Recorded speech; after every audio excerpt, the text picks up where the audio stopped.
Hello everyone. This is going to be the first of a series of videos talking about the periodic table. This comes from chapter 3 in your textbook, and we'll kind of work our way through the chapter, but we're basically learning about the periodic table and what it means. So here is the periodic table of elements. Okay, and so far hopefully you've read and you know that an element or elements are pure substances from which all things are built. Okay, and so here is a nice organized table of all of the elements. Okay, and we have symbols for our elements. So some are 2-letter, some are 1, and you'll start to become familiar with the names of these as well. In your book, you should have the names of the elements there for you as well.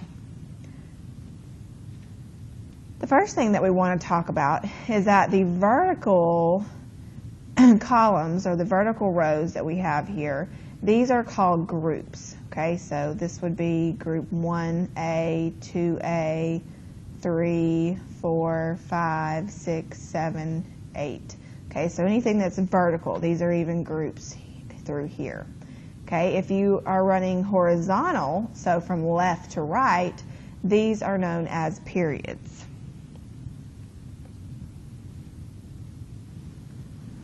Our group A elements are these groups over here. I can point at these. Group 1, 2, then we move over to 3, 4A, 5A, 6A, 7A, and 8A. These are representative elements. Okay, that means that they usually follow trends and things that we see with the periodic table more so than our transition elements. Okay, and so this block here, you usually see B above these. If you look in your book, you'll see that it starts with 3B, 4B, 5B, 6B, and goes across. So these are not representative elements, and they're known as transition elements.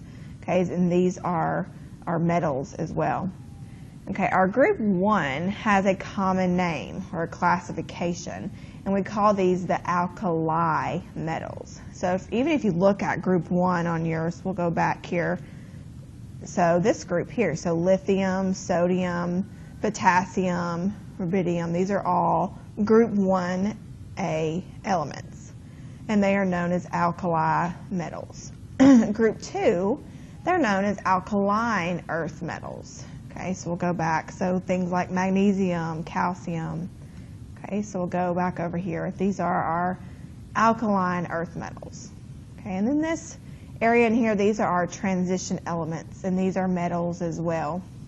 Okay, we don't really have any common names here in this blue area, but our group 7A elements, this group here, are known as halogens.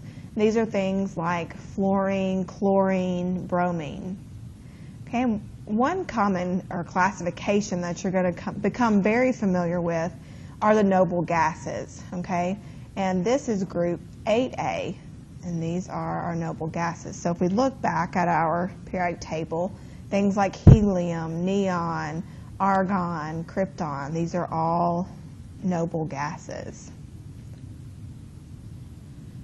The periodic table is divided into metals and nonmetals. Okay, anything that is on the right of this stair step here, and this is drawn in actually on your periodic table in your book, you can see this.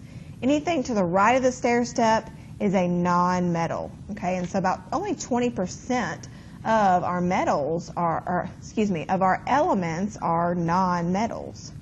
Okay, to the left of the stair step, so all over here, these are all metals. So we have a lot more metals than we do non-metals.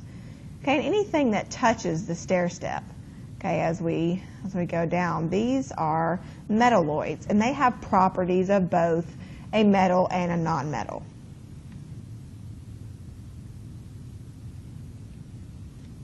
Okay, this concludes the first video on all about the periodic table, and we will continue on in the next video discussing atomic numbers.